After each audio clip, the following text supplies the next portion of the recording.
ایک ریاست کے بادشاہ نے یہ اعلان کروا دیا کہ کل صبح جب میرے محل کا مرکزی دروازہ کھولا جائے گا، تب جس شخص نے بھی محل میں جس چیز کو ہاتھ لگا دیا وہ چیز اس کی ہو جائے گی۔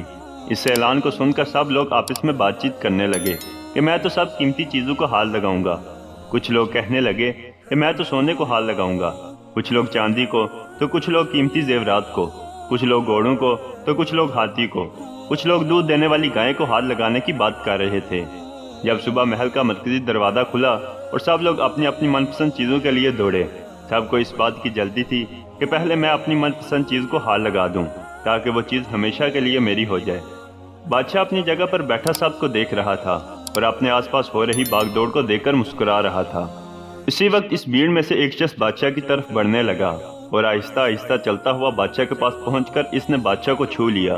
بادشاہ کو ہاتھ لگاتے ہی بادشاہ اس کا ہو گیا اور بادشاہ کی ہر چیز بھی اس کی ہو گئی۔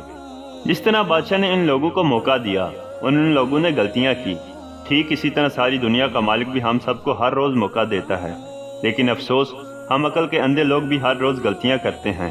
ہم اللہ کو حاصل کرنے کی بجائے اللہ کی بنائی ہوئی دنیا کی چیزوں کی آرزو کرتے ہیں، لیکن کبھی بھی ہم لوگ اس بات پر غور نہیں کرتے کہ کیوں نہ دنیا کے بنانے والے مالک کو پا لیا جائے۔